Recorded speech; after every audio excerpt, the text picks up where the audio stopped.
எப்படி ஒரு மனிதனுக்கு தான் பார்க்குறதுக்கு கண் இருக்குதோ, கேட்குறதுக்கு காது இருக்குதோ, உடச்சி சாப்பிட்றதுக்கு கை இருக்குதோ, கால் இருக்குதோ, அதே மாதிரி தானே சிந்திக்கிறதுக்கு மூளை இருக்குது. ஒரு விவசாயி வருஷம் பூரா நேரம் பார்த்து விதை விதைச்சி, நேரம் பார்த்து நடவு நட்டு, நேரம் பார்த்து அறுத்து அதை கொண்டு வந்து சேர்க்குறவனுக்கு நேரம் பார்த்து பொங்கல் வைக்க தெரியாதா? நேரம் பார்த்து பொங்கல் வைக்க தெரியாதா? இதுக்கு ஒரு புரோகிதருடைய அட்வைஸ் தேவையா? என்னுடைய கேள்வி. இதுக்கு ஒரு புரோகிதரோட அட்வைஸ் தேவையா? இதுக்கு ஒரு பத்திரிக்கை அடித்து, அதாவது நம்மாழ்வார் சொல்கிற மாதிரி, நம்மாழ்வார் என்ன சொல்லுவார்,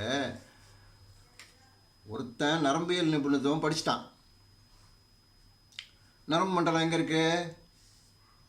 தலையில் இருக்குது. இப்போ அவனுக்கு ஒரு மண்டை தேவை. அது மாதிரி இவன் ஒரு புரோகிதம் படிச்சிட்டான்.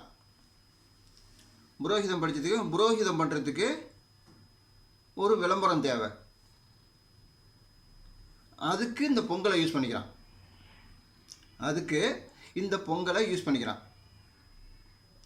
திருடாதவன், பொய் சொல்லாதவன், பிறன்மனையை நோக்காதவன், காலையில் 5 மணிக்கு எந்திரிச்சு வானத்தை பார்க்குறவன், இவன் எந்த நேரத்தில் எது செஞ்சாலும் சிறப்பாக இருப்பான். உங்களுக்கான அனைத்தையும் நீங்களே தேர்வு செய்யுங்கள். அன்பு தமிழர் அனைவருக்கும் இனிய பொங்கல் நல்வாழ்த்துக்கள். நன்றி, வணக்கம்.